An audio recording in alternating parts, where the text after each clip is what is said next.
Hello everyone, welcome back to my channel commerce with Ayush. हमारी accounts की class चल रही है जिसके अंदर हम चैप्टर नंबर फर्स्ट कर रहे हैं जिसका नाम है इंट्रोडक्शन टू अकाउंटिंग। अब इसके अंदर हम आ चुके हैं एडवांटेजेस ऑफ अकाउंटिंग के ऊपर। एडवांटेजेस का मतलब क्या होता है? फायदे, यानी कि अकाउंटिंग के क्या क्या फायदे हैं। तो पहला फायदा क्या है अकाउंटिंग का? फाइनेंशियल इंफॉर्मेशन अबाउट बिजनेस, यानी कि बिजनेस के बारे में फाइनेंशियल इंफॉर्मेशन को बताता है हमारा अकाउंटिंग। फाइनेंशियल इंफॉर्मेशन मतलब फाइनेंशियल परफॉर्मेंस कैसी है कंपनी, हमारे बिजनेस की फाइनेंशियल परफॉर्मेंस कैसी है एक अकाउंटिंग पीरियड के दौरान, यानी कि जो हमारा ईयर है, अकाउंटिंग का जो ईयर है उसके दौरान उसकी फाइनेंशियल परफॉर्मेंस कैसी रही, उसने प्रॉफिट कमाया या लॉस कमाया, ये हमारा क्या बताता है? अकाउंटिंग बताता है इसके बारे में। और हमारी फाइनेंशियल पोजीशन कैसी है, हमारी कितनी एसेट्स हैं, कितनी लायबिलिटीज़ हैं, ये भी हमें कौन बताता है? अकाउंटिंग बताता है। सेकंड है हमारा असिस्टेंस टू मैनेजमेंट, यानी कि अकाउंटिंग क्या करता है? मैनेजमेंट को हेल्प करता है। किस चीज़ में हेल्प करता है? डिसीजंस लेने में, बिजनेस के प्लान बनाने में।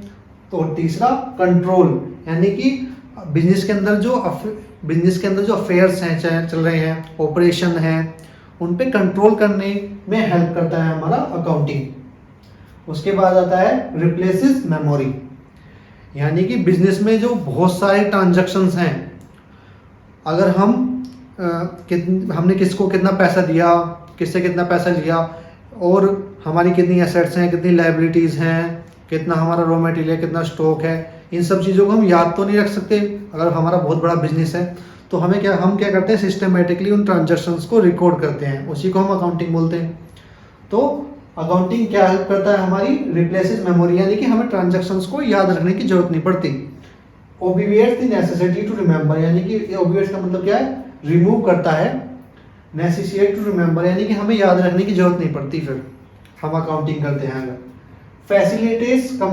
फैसिलिटेट्स कंपैरेटिव स्टडी, यानी कि अकाउंटिंग क्या करता है? हेल्प करता है हमारे बिजनेसमैन को one year result with other year, यानी कि कंपैरिजन करने में हेल्प करता है accounting, one year result to another year.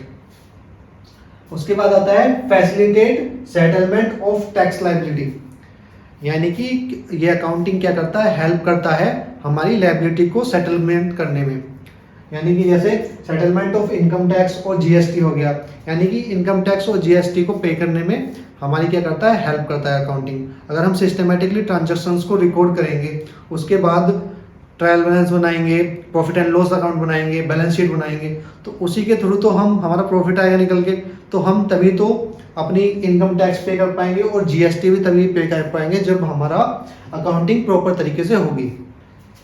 Next advantage आता है अकाउंटिंग का, फैसिलिटेट्स लोन्स, यानी कि ये लोन में हमें क्या करती है? हेल्प करती है। किस तरीके से हेल्प करती है? लोन किससे मिलता है हमें? बैंक और फाइनेंशियल इंस्टीट्यूशन से हमें लोन मिलता है।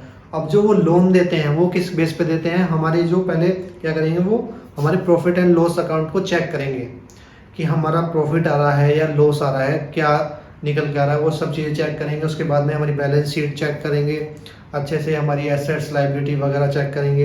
एसेट्स को हमारी को गिरवी रख के वो तभी हमें लोन देंगे। एसेट्स के बेस पे हमारी बिजनेस की एसेट्स कितनी हैं उनके बेस पे ही वो क्या हमें प्रोवाइड करेंगे? लोन प्रोवाइड करेंगे। तो ये किसके थ्रू हो पा रहा है? अकाउंटिंग के थ्रू हो पा रहा है कि हम प्रॉपर रिकॉर्ड दे पा रहे हैं फाइनेंशियल इंस्टीट्यूशंस को। तो ये हमें क्या करता है? फैसिलिटेट्स लोन, यानी कि लोन को प्रोवाइड करवाने में हमारी हेल्प करता है। सातवां आता है हमारा एविडेंस कोर्ट, यानी कि ये क्या बनता है? एक तरीके से एविडेंस बनता है कोर्ट में अकाउंटिंग। अगर हम प्रॉपर तरीके से रिकॉर्ड मेंटेन करते हैं on the basis of evidence, यानी कि जो हमने कोई ट्रांजैक्शन रिकॉर्ड की तो उसके बदले में हमारे पास क्या होना चाहिए? उसका इनवॉइस, यानी कि बिल होना चाहिए उसके, जब हम कोई ट्रांजैक्शन रिकॉर्ड करते हैं। तो अगर हमने प्रॉपर तरीके से अपने ट्रांजैक्शंस को रिकॉर्ड किया है on the basis of invoice और बिल, तो वो क्या साबित होंगी? एविडेंस साबित होंगी इन द कोर्ट। अगर हमारे कोर्ट में कोई केस होता है, कोई घपलेबाजी होती है, तो उसमें क्या साबित होंगी? वो एविडेंस साबित होंगी। नेक्स्ट आता है हमारा facilitates sale of a business, यानी कि ये क्या करता है? हेल्प करता है हमें बिजनेस को सेल करने में। अगर कोई ऐसा सिनेरियो है जिसमें हमें बिजनेस को सेल करना पड़ रहा है, तो हम जो सेलिंग का जो प्राइस है अपने बिजनेस का वो कैसे कैलकुलेट करेंगे? ऑन द बेसिस ऑफ अपने अकाउंटिंग जो है उसके बेस पे हम अपने बिजनेस का सेलिंग प्राइस फाइंड कर लेंगे। तो ये हमें सेलिंग प्राइस को फाइंड करने में क्या करता है? हेल्प करता है अकाउंटिंग। नेक्स्ट आता है हमारा assistance in the event of insolvency. Insolvency का क्या मतलब होता है? इंसॉल्वेंसी का मतलब होता है दिवालिया, यानी कि अब बिजनेस के पास में अपने जो उधार हैं उनको चुकाने के लिए पैसा नहीं है, यानी कि बिजनेस की बंद होने की सिचुएशन आ चुकी है, बिजनेस बंद होने के लिए तैयार है। तो इस सिचुएशन में जब हम अपने बिजनेस को बंद कर रहे हैं तो इस सिचुएशन में क्या है?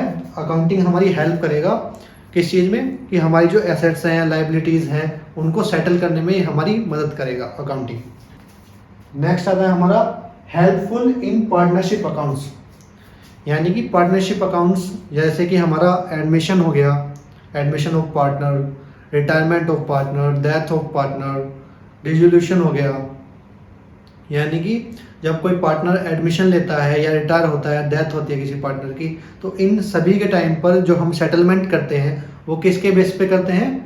अकाउंटिंग के बेस पे करते हैं। तो अकाउंटिंग क्या करती है? हमारी हेल्प करती है इन सभी चीज़ों में। तो बस आज के लिए गाइस इतना ही।